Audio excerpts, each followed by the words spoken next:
This episode of the House of Mystery is brought to you by Legacy Food Storage. The best way to protect your family is by being prepared. LegacyFoodStorage.com. New U.S. sanctions on Iran took effect today, 6 months after President Trump pulled the U.S. out of the international nuclear deal. The sanctions target Iran's shipping, financial, and energy sectors, all key to the country's already struggling economy. The bombs, which the FBI referred to as improvised explosive devices, were sent to the FBI's bomb laboratory in Quantico, Virginia. We're in Mexico again tonight as thousands of migrants try to find a faster way to the U.S. border. The White House says it's now getting help from the Mexican government. Breaking news out of Pittsburgh. The man accused in the shooting at the synagogue in Pittsburgh is pleading not guilty, and he also wants a jury trial. You can see he's facing 44 counts. In the final seconds before the Boeing 737 MAX crashed into the water, it was traveling at more than 500 kilometers an hour. All 189 people on board were killed. You've now entered the House of Mystery. Crime, conspiracy, history, and science. With your hosts, Al Warren, Mike Brown, Julie Sav, Michael Butterfield, Dr. Joseph Usinski, and Michael Hawley. Heard on KCAA 106.5 FM Los Angeles, 102.3 FM Riverside, and 105.0 AM Palm Springs.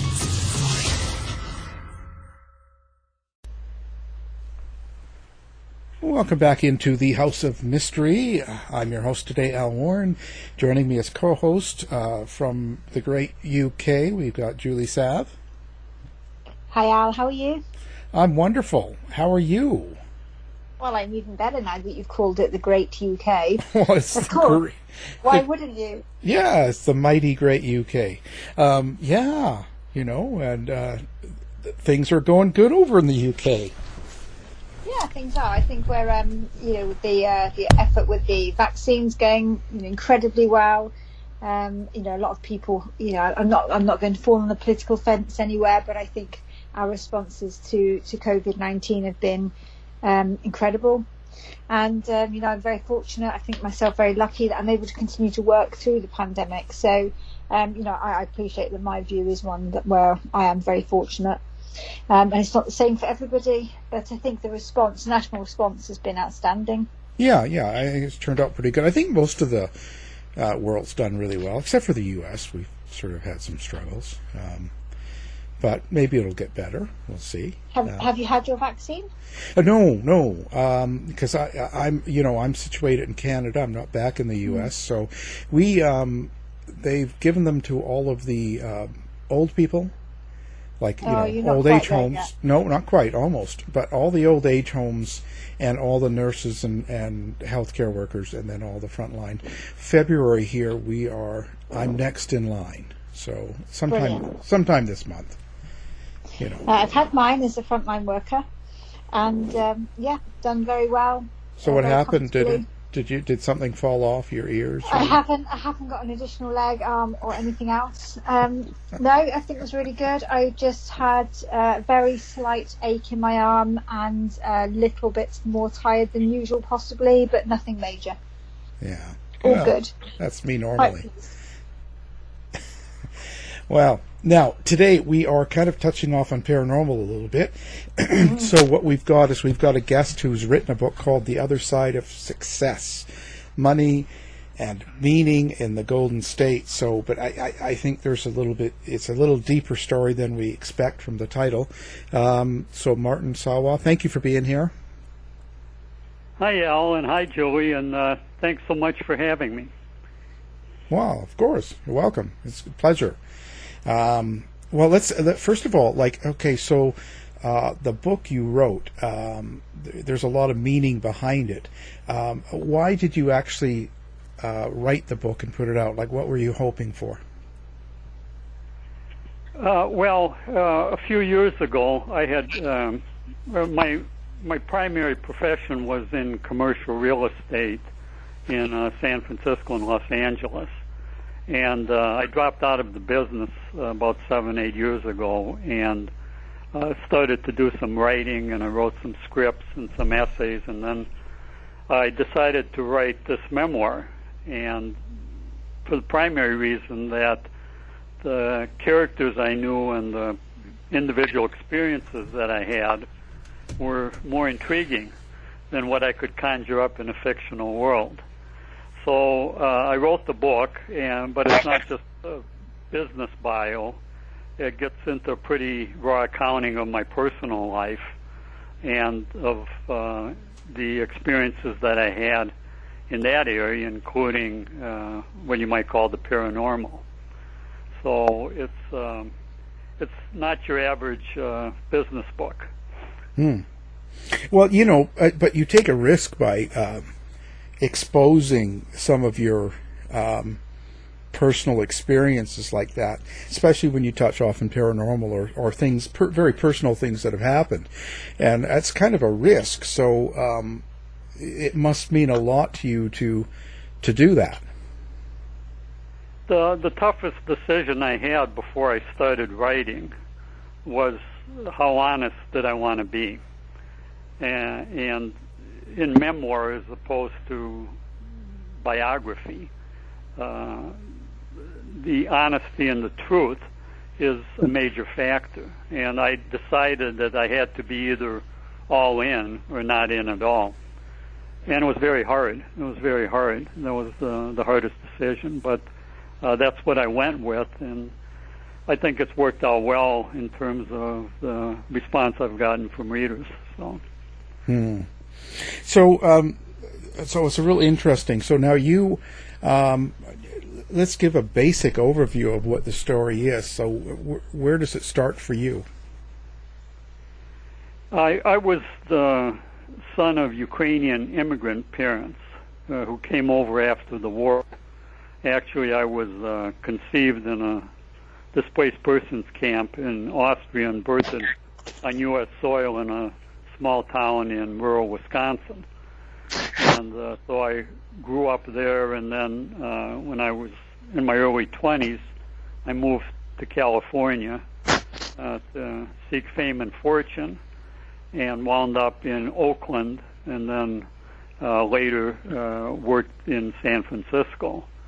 And I was first I started as a commercial real estate broker, negotiating large deals, high-rise office buildings, shopping centers, technology parks, and the like. And then reinvented myself a couple more times as a operator, and then with a partner as a developer. And we had some major projects in downtown San Francisco. So that's kind of the business backbone of the book. But then along the way, I had a number of personal experiences and adventures that were probably more interesting than my business dealings. And I was married 3 times. My first wife, she was Native American. And then my second wife, she was black from the South, and she passed away suddenly and unexpectedly. And my third wife is also black and from the South. So most of the book takes place in Oakland and San Francisco, some of it in West Los Angeles as well, where we lived. And I look forward to getting into the paranormal side. So, okay, so this really kind of started with your second wife, I believe, if I'm right. Yeah. Now, so let's start with, how did you and your second wife feel about mediums or psychics or any of the spiritual sort of side of the world? Like, what were your feelings on it? My second wife, Anita, was very religious, but she kind of shunned the ritual and was really pretty self-directed. She read the Bible every night, and most importantly, she practiced what she preached. So she was pretty unusual. And after we met and lived together and got married, I discovered that she had some powers. And if you can picture me, I'm just running around doing deals and living very much in what you might call the material plane. And occasionally things would happen. I dismissed them at first. It might be just her, like, picking the phone up before it even rang and just launching in a discussion with one of her sisters. Or we'd go to the grocery store, and I'd wait in the car, and when she was coming out, there'd be some woman tattered in rags, and they would get into intense conversation for 10, 15 minutes. And she came back to the car. I say, who was that? And she said, oh, that's just an angel. And then we met characters like imps and, these beings from what I then started to call the world of the unseen. So it was fascinating. It was like playing three-dimensional chess, because in addition to the obvious agenda, there was always, hidden layers of meaning. But it was in 1997, where I was 37 years old at the time, and we had been married about 5 years, where we were living in Los Angeles. And I can't even remember where I saw an advertisement, but it was for a psychic who was giving a presentation.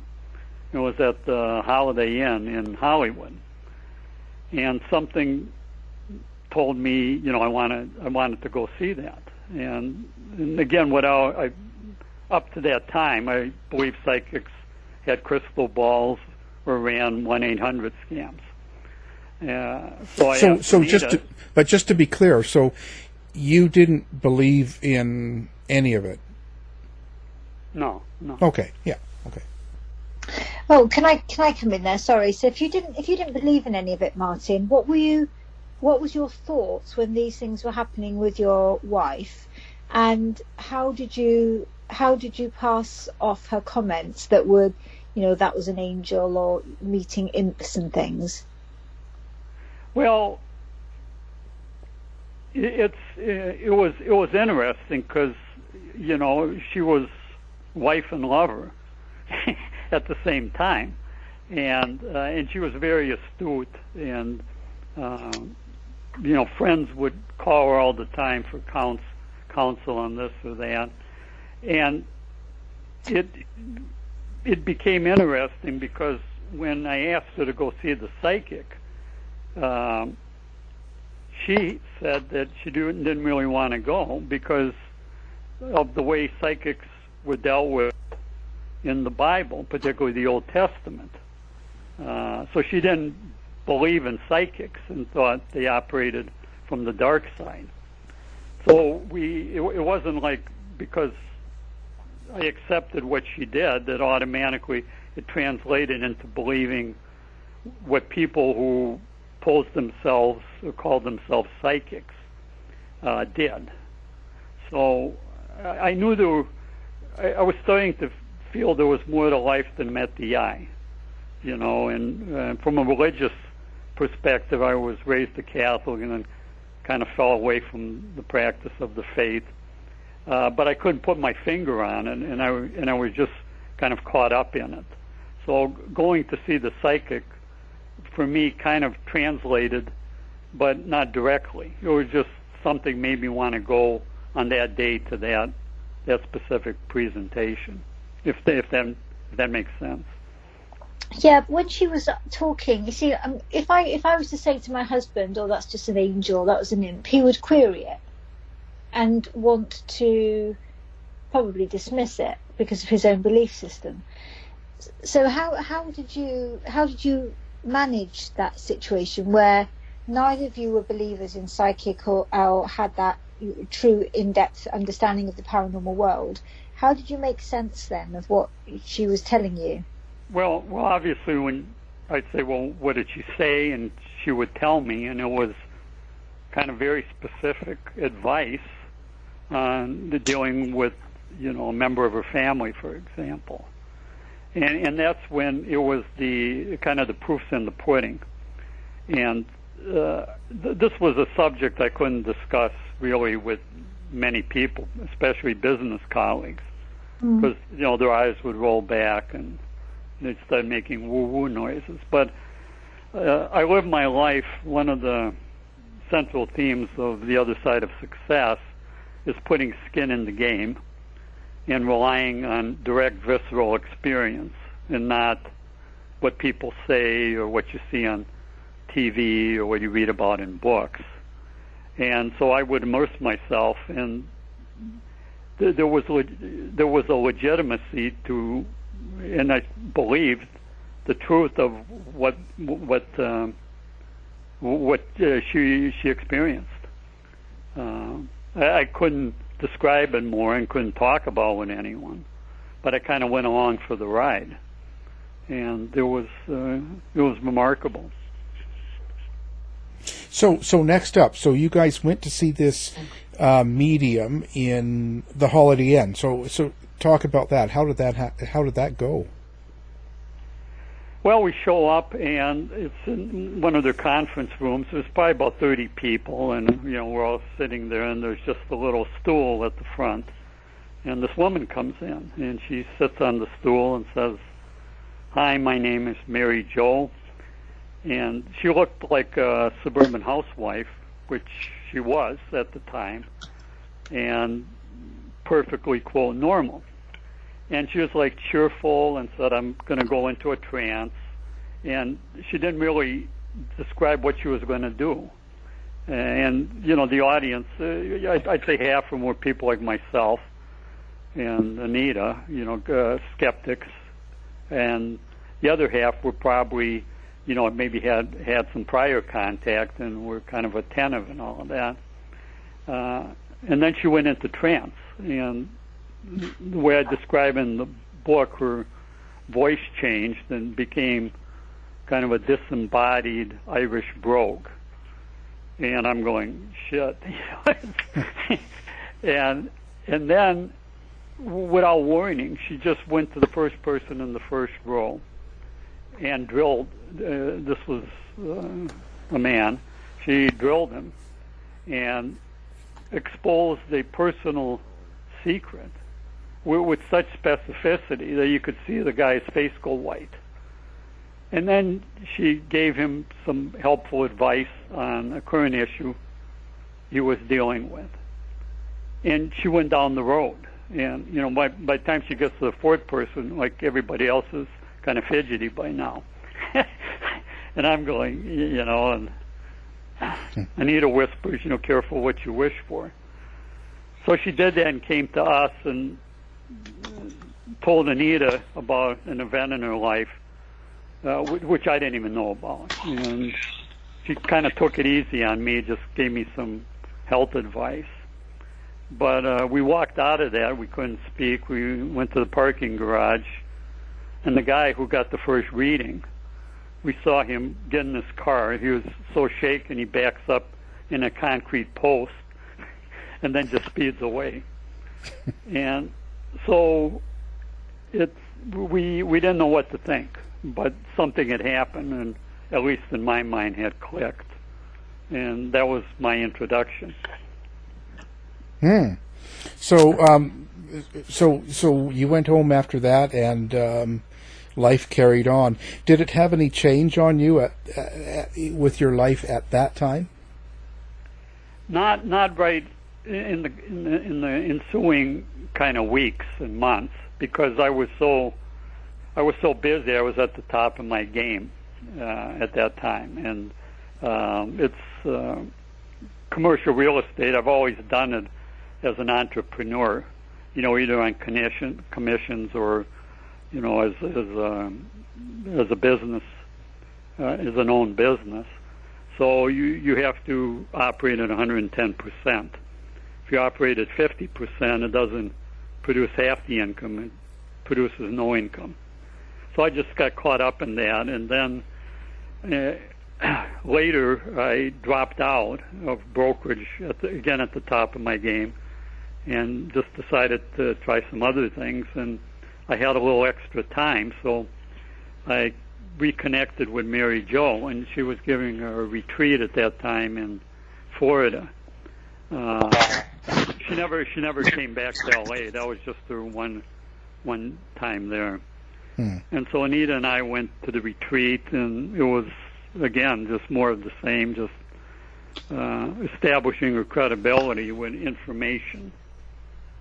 You know, you can't possibly believe how she got it. And we got to know her and found out she was a Christian woman, and so Anita kind of softened her stance there and asked her how she got started, and which is a story probably familiar to you guys, but she had these powers she noticed as a child and kind of denied them. And then as a teenager, and she had read about Edgar Casey. They were born about 200 miles apart, and eventually just felt she had no other life path but to do that. And Martin, can I take us back a little bit? I'm probably known on this show for just being a bit of a thinker, and then I come in and I've got to know more about this bit. So I'm really interested in, so you're at the top of your game in real estate. You've let the incident with the psychic kind of go by the wayside. It's shown you some insight, but you're busy. You've just got on with life, and it was just one of those things that you've attended in your life and been amazed at. And then all of a sudden you've decided, you make the decision at the top of your game to come out of that and then reconnect with that medium who is no longer in the vicinity. How did that happen? What made you suddenly think we need to not only go and see a medium again, but why that medium? Why so far away? And why not somebody else that's much more local to you? Well, she never lived in L.A. She was living in Baton Rouge at the time. Yeah. And had just, for whatever reason, been in L.A. and gave a presentation. So she was always far away. Yeah. But as you know, with mediumship, you do it by phone as easily as you do it in person. So the distance wasn't an issue per se. I've had experiences, and some of them are detailed in the book, where faith happens. Faith as in F-A-T-E. Mm-hmm. Although F-A-I-T-H, faith also happened to me. And I go with my gut, and I've done that on deals where, you're at a key negotiating point, and you have a lot at stake, you have a lot of skin in the game, and you just go with your gut. And so that's the way I've kind of lived my life. But I thought about her, but I felt there was a whole area I needed to investigate, and I just didn't have the time. So part of that was after we got back from the retreat, then again I had some free time now. It's kind of between occupations, and I really studied mediums in history. I subscribed to Skeptic magazine. I bought books on stage magic. I read quote the literature because I really wanted to understand the subject on an intellectual level as well, and to gauge its veracity. And after all of that, I came to the conclusion that the vast majority of people who advertise themselves as psychics probably have no special abilities, and in some cases just run a fraudulent enterprise. But there's a tiny handful, I don't know, 1 out of 100, whatever. There's a tiny handful who are truly skilled and can provide valuable information through unexplainable means, is the best way I can put it. And so I decided then that this is something I want to take advantage of. And so we've talked throughout the interview really about mediums and psychics, and you'll have done your research and will be aware that there's the view is that they're very different, actually. So what was this particular person you went to see, was she more medium or psychic? Well, I didn't really differentiate. In fact, I think she called herself a soul intuitive. So the language, I didn't care. I wanted to know see the results and test them. And the format was, I'd schedule a call, and she would pick up and ask if I wanted to do it in trance or not, and usually I'd pick trance. And then she would be a channel for what she called her guides. And she would read mental images. It would be numbers and letters, colors, and kind of translate those into, human language and provide information on different topics of a deceased relative or on health issues and other things, and then provide advice that might help me deal with problems at hand. So it wasn't like telling fortunes or making predictions. It was a lot like going to a therapist, except, she did most of the talking and always told me, not to provide any information. And if she wanted to, if she might ask a question, just answer simple yes or no. So that's kind of how it went. And also, and this helped solidify my belief, she said, you only want to do this maybe a couple of times a year. So she wasn't pushing me with a hard sell. And I respected that as a business person. And so our relationship developed from that point on.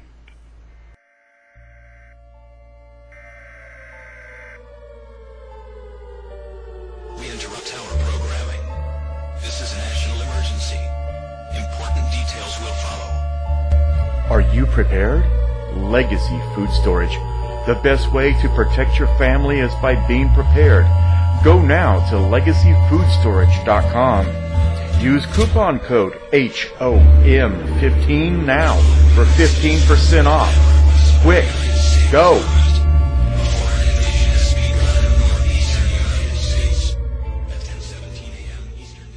This commute's been pretty rough, huh? It's great, actually. I've been listening to Audible. It's audiobooks, news, meditations.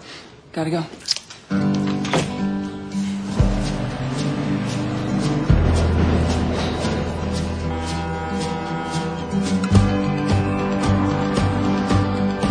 Hey. I do think it's weird you've started commuting when you work from home. I'll be in my office. Download Audible and start every day off right. You're listening to the House of Mystery radio show. History, crime, conspiracy, and paranormal mysteries.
Developing a relationship and stuff like that.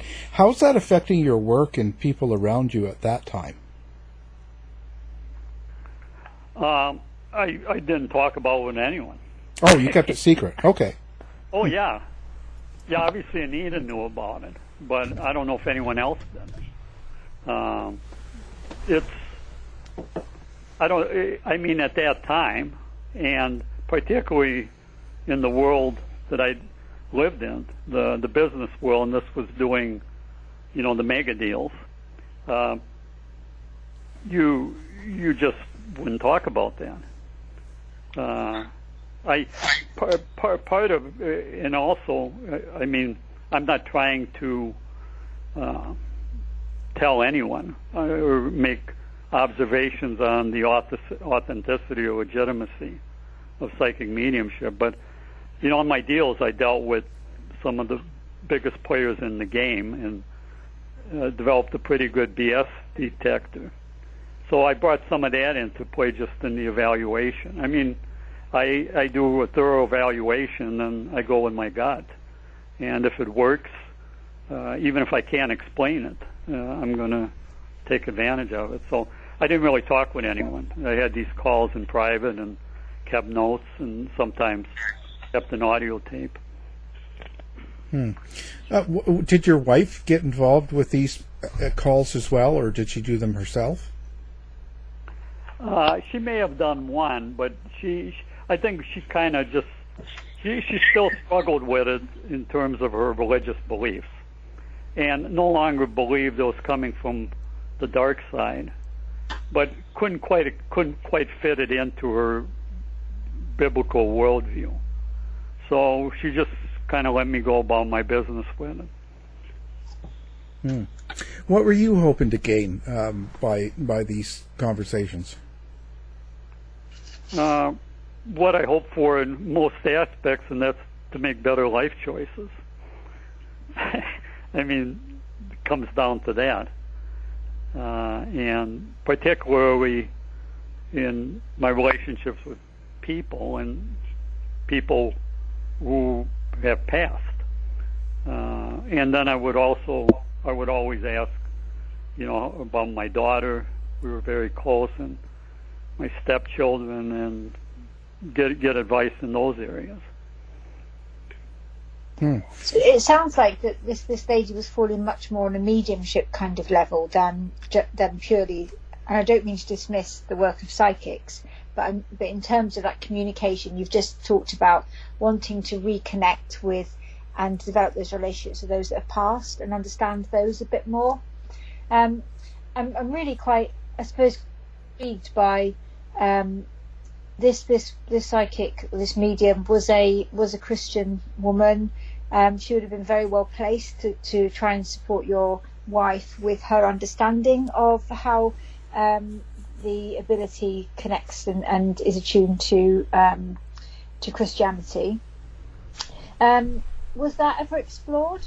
Was there ever a conversation? No, because my wife was a very strong personality, and she would read the Bible, and then she would write her own exegesis, and she'd write these yellow legal pad, these lengthy explanations of passages and things.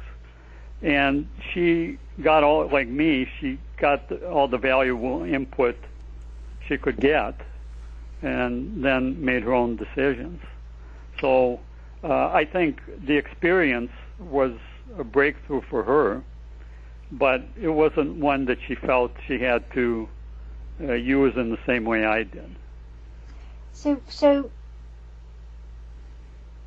well, I guess, what was it that made you feel that you needed guidance to make decisions when you were doing so well? You were at the top of your game, and as you rightly said, you put over 100% into your work ethic, and then gave that some real analysis and went with your gut feeling.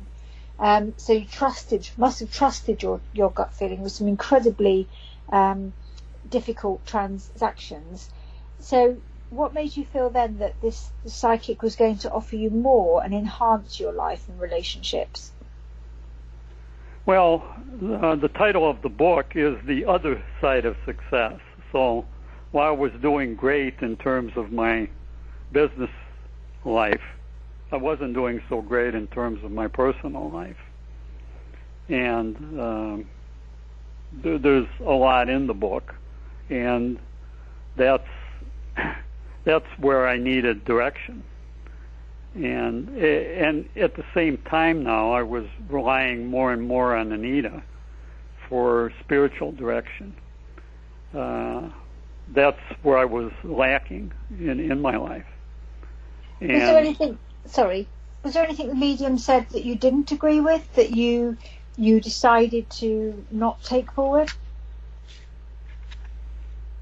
Well, it wasn't like, you're gonna be presented this deal in 2 months that you have to walk away from, or anything like that.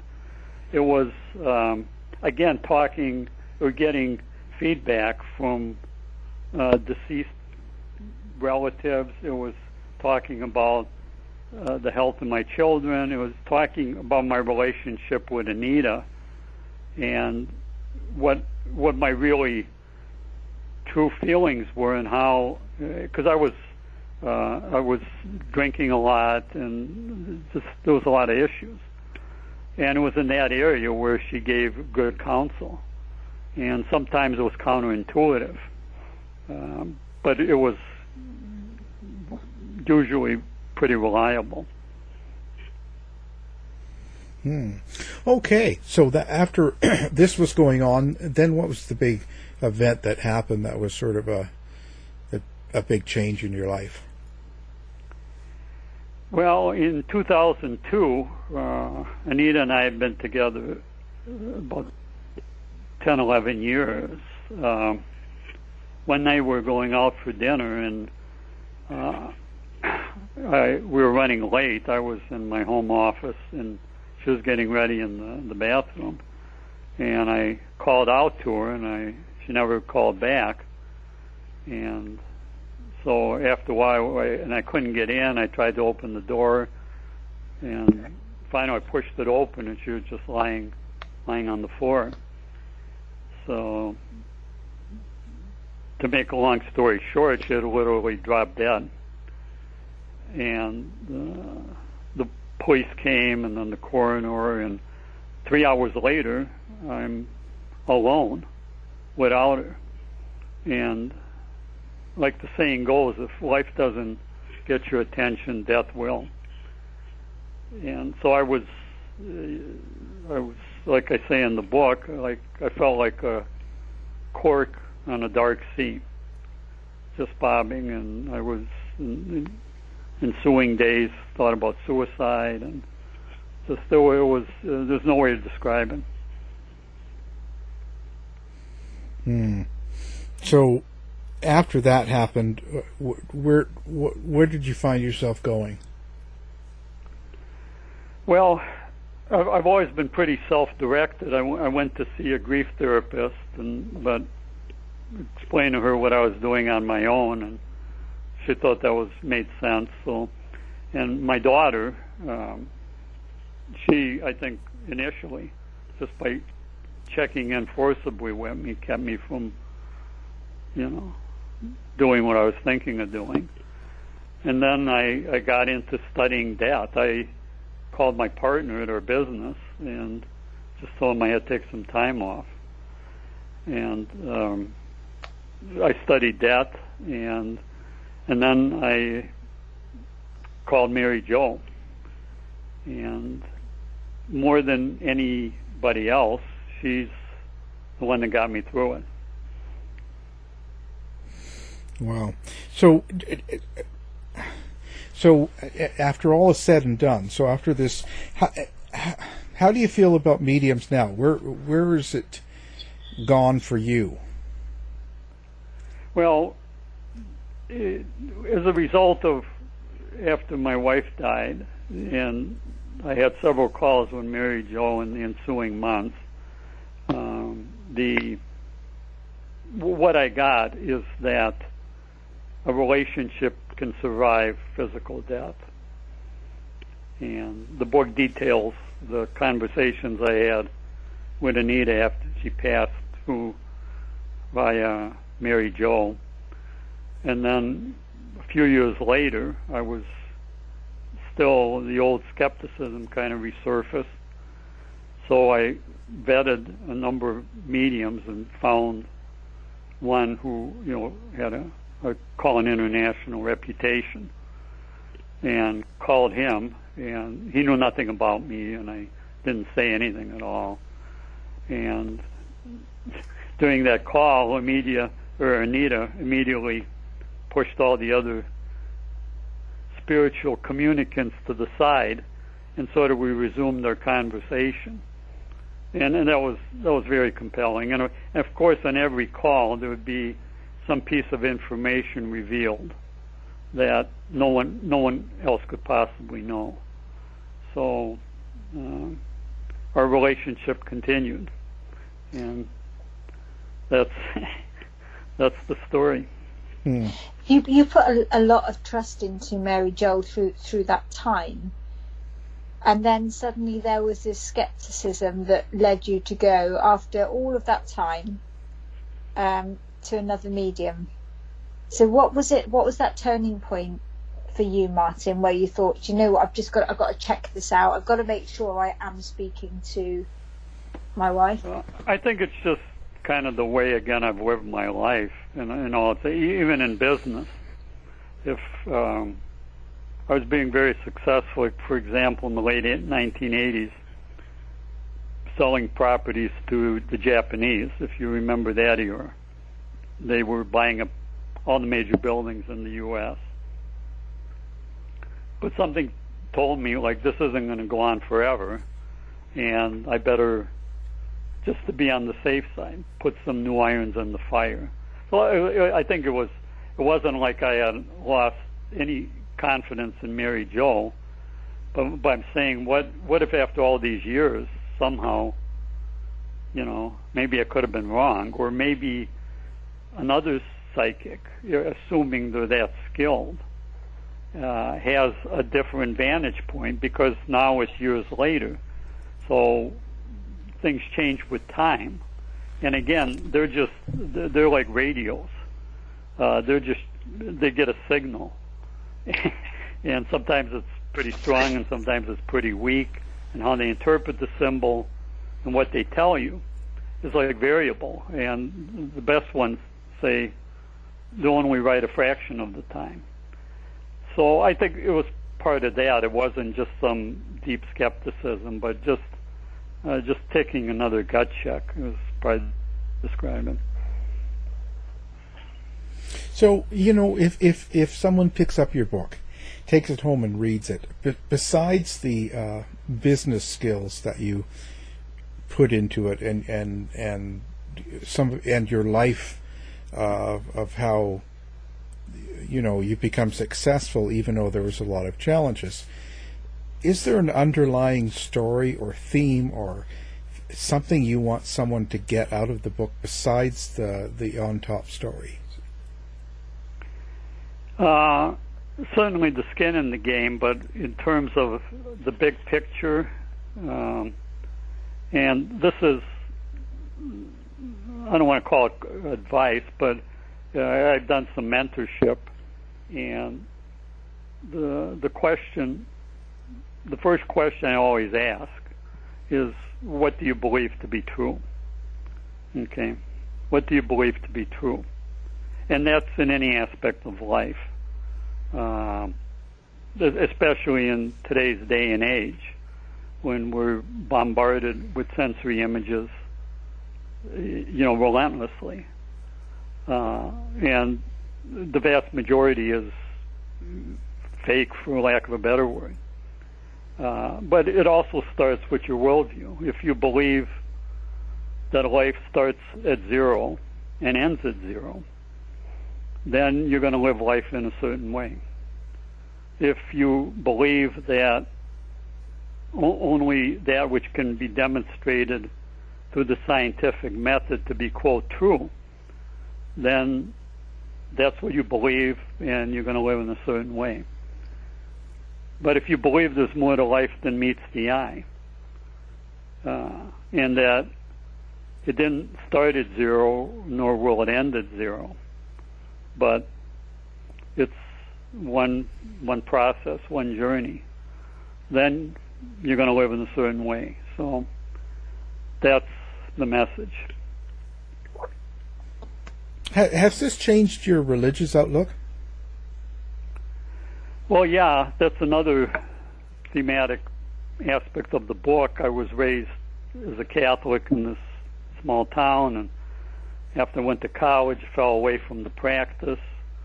Then when I married Anita, it got me back on the track, but I didn't fully commit for years after that until I went to a Jesuit retreat in about 2008, 2009, and then readopted the practice of my faith. And along the way, studying and practiced Buddhism. I studied Torah with a very astute rabbi, and did other things. So yeah, I found home in the end in the religious side as well. So what do you think mediums are then? Like, from your opinion now, after all you've been through, why do you think there are mediums and psychics? Say the ones that you believe are real, that are pretty accurate. Why do you believe they're here? I've come to accept it as part of life, and the world of the unseen. That's the mystery. It's not wholly explainable in kind of material terms. And whether it's a psychic, whether it's someone like Anita, whether it's a celebrated prophet or mystic from history, they access information that wouldn't be available otherwise, and they have credibility just in terms of the things that they can reveal. And it's part of trying to solve the big questions, which are unsolvable. Some people do it through art, some through other means, but I see them all as part of that, and that's why the book, I named it The Other Side, not just referring to the flip side of material success, but to the spirit world. And that's part of life. It's part of life. So where do you see yourself in 10 years? Well, I just turned 71, so every day I wake up on top of the grass is a good day, Al. Yeah.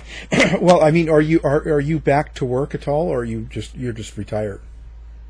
Well, I dropped out of the business, and it may be just a long time out, or it may be something more. But now, having written the book, I'm out on my virtual book tour, and it's a lot of fun.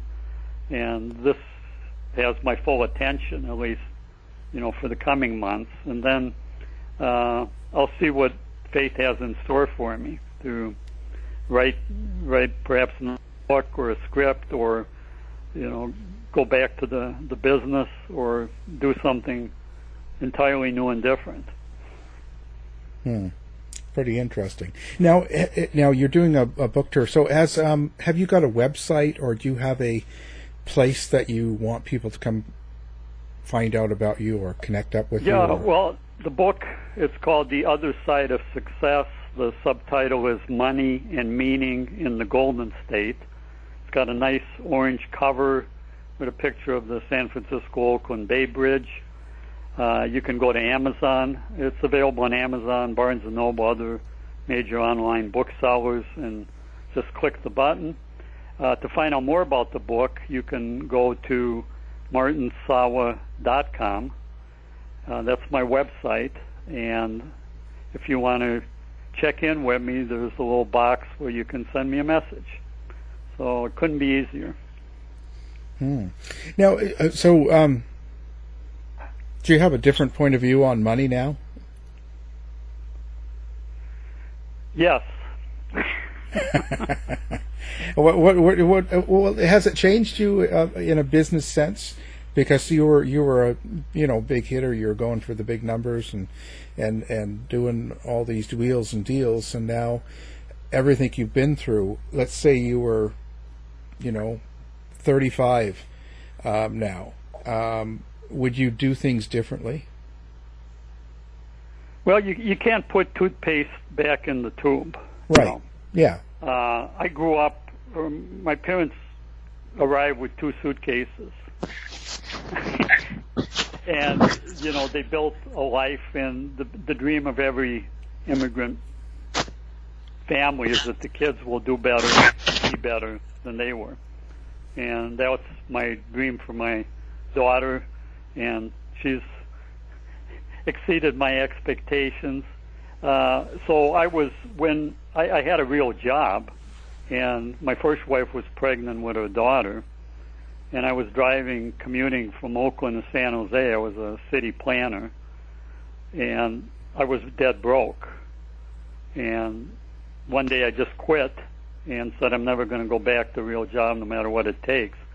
And I went into commercial real estate investment sales purely on commissions, and started doing bigger and bigger deals, eventually paid off the loans I had taken out, and the money was very important.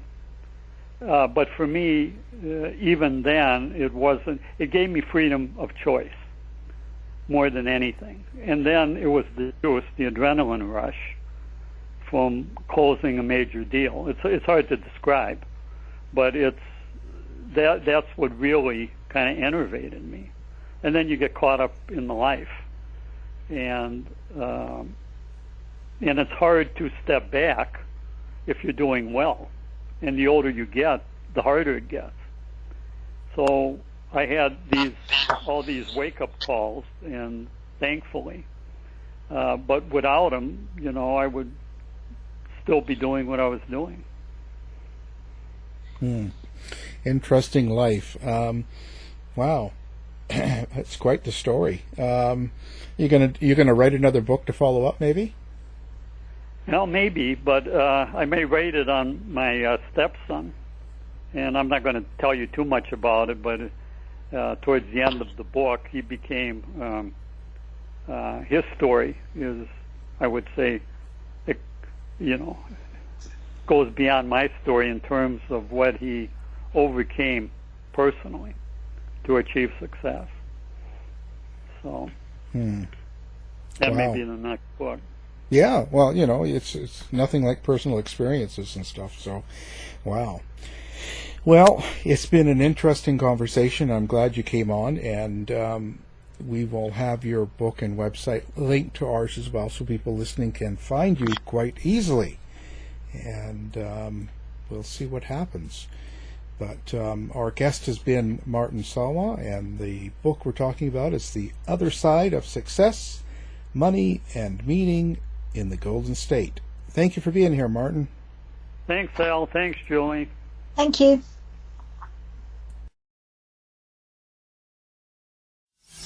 To find out more about our show, guests, or to listen to past shows from our archive, please go to www.houseofmysteryradio.com. The mission has been completed. The end! By George, he's got it! It is the end! I'll see you. If you're lying to me, I'll be back. This has been a production of Something Weird Media.